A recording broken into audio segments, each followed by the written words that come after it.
Yeah, that's better. Okay, well, you probably know some differences. For example, new set. I grew my beard back, so now there's that. And I'm finally using some hair care products. So that's good, right?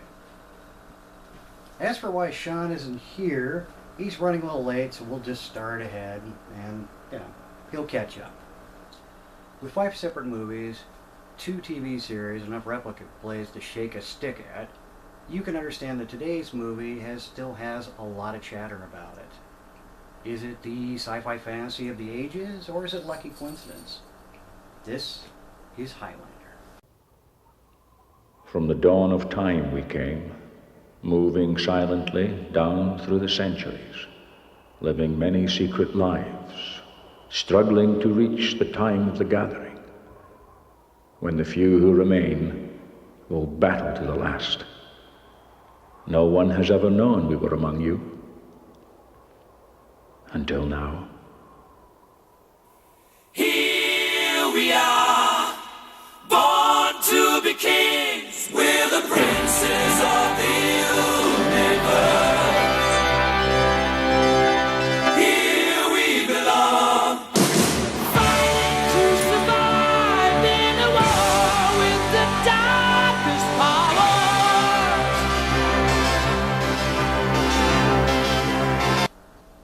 How do you piss on a film with an amazing orchestral sound, let alone additional music by Queen? Freddie Mercury is rising up the grave just to pimp slap you haters.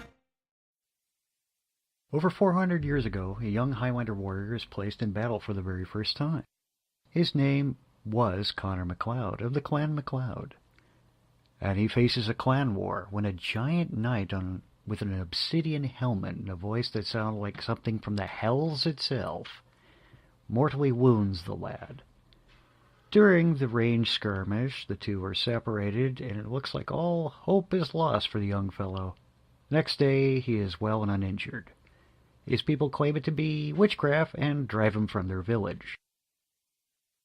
Connor becomes a blacksmith and takes on a young woman named Heather, and all seems to be well enough until Connor is visited by an eccentric and outlandishly dressed man on horseback, calling himself San Juan Villalobos Ramirez, obviously Sean Connery. He knows of Connor's plight and resurrection. Connor finds out that there are others like him, some good, some evil, but to survive he must know the game. The rules are simple.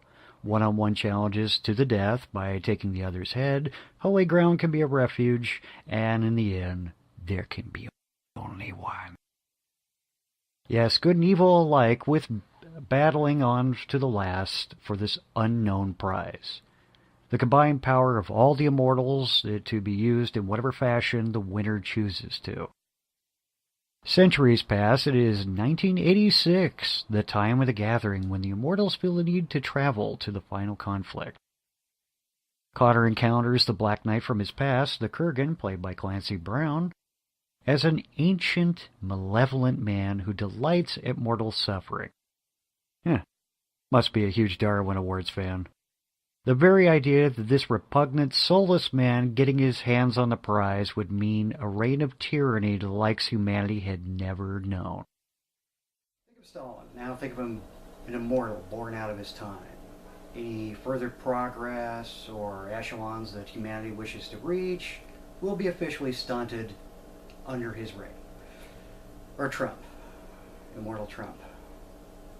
God, that's actually creepier.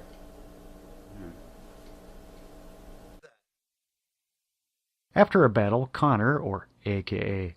Russell Nash, is questioned by the cops about a headless man in a Versace suit. Well, yeah, I can understand that. Was it the cut of the suit? The cut of his guy's head? Whatever.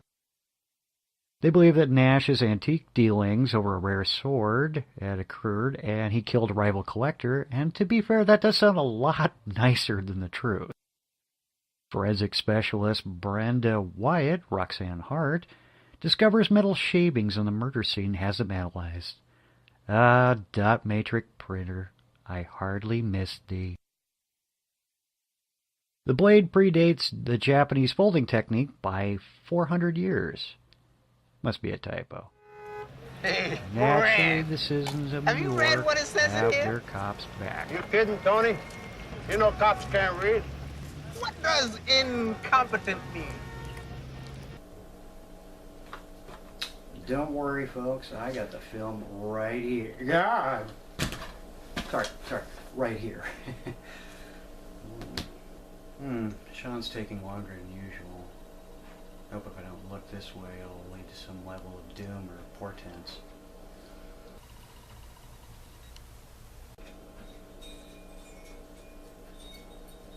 Are you here for me?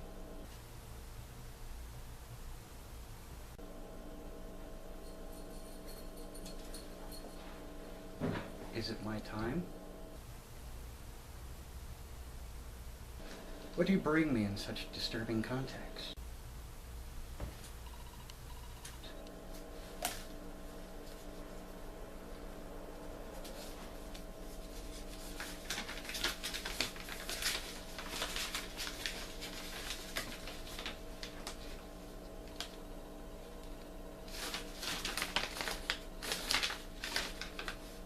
Yeah, it looks nifty, like some RPG, but I don't do those.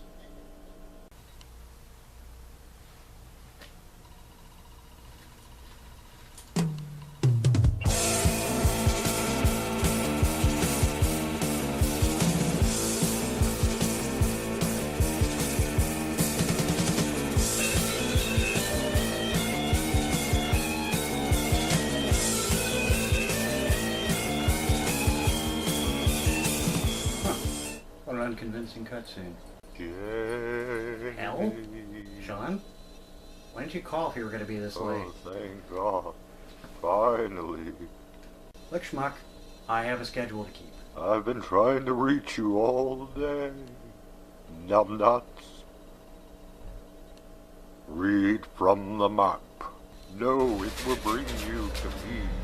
Look, I don't have time for whatever table talk or whatever the hell this Read one's from the like. damn map already. It's the path to find me. Hey, why do you sound otherworldly or, dead? Gee, I don't know. Maybe because I'm not in my body? Putz. Could I at least finish the review that you couldn't be bothered to show up for? Yeah, sure. Get that done. Wafting around the eternal ether is a blast. Captain Hadley, being his usual loving self. Yeah, at least he didn't call the nuns fat barrels of monkey spunk. Could an immortal truly still be a good Catholic? With special effects, and yes, the lightning or the quickening appears to be a little hokey, but the practical effects of this awesome power transitioning from one body to the other really makes for an interesting exchange as everything nearby is affected. Windows exploding, cars blowing up, manhole covers being launched in the air. Stuntman guru Bob Anderson, who has worked with the likes of Errol Flynn to Adrian Paul, brings his sword-fighting skills and instruction to our heroes and villains. That being said, Lambert wields the katana with the European fighting style commonly found with broadswords, and I can suspend disbelief only so far as he's left his guard open for multiple attacks multiple times. From movie to TV to video game to even a cartoon, this franchise has boomed from 1986 to 1996, with even latter sequels as far as 2007. No matter how disconcerting, this film originated them all. Lambert's character is not the hero we want, but he's the one that... Oh, yeah, never mind, that's too Nolan there. Sorry about that. Connor is a reluctant hero, but realizes that no one else can handle the Kurgan.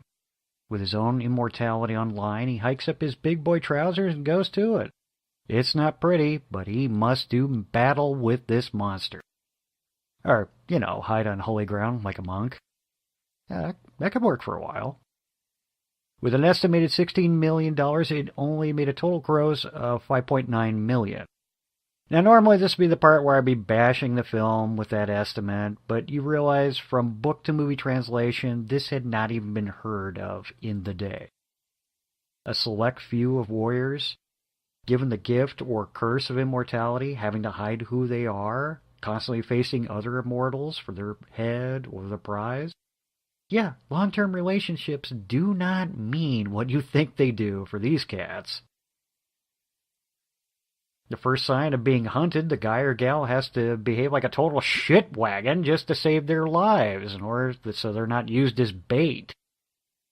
I gotta give this an 8 out of 10 for original idea and production went along with it. Connor is a likable guy, good heart, but must be a really lonely man knowing that he's going to outlive his mortal friends and lovers, so probably doesn't take much of either, really. If you'll excuse me, it appears that I've been charged with a quest. Again. I gotta stop giving out my address. So you're on this, right? I don't have a lot of time or energy to stay like this. This map leads me to what? Your slumped, unconscious body slowly being devoured by wolverines? Not even funny, For God man. help you, it's been carted off by sodomites and they're having a Shawn party. Or even worse, there's a pack of cannibals roasting you on an open spit. Jake, shut the fuck up. Find my body. Get my soul, spirit, or whatever. I'm back in my body.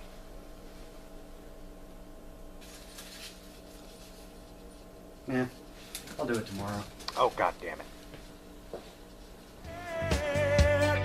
So baby, let's go round again.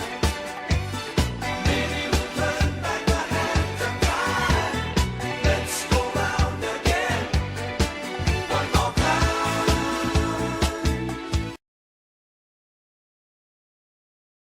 What does incompetent mean?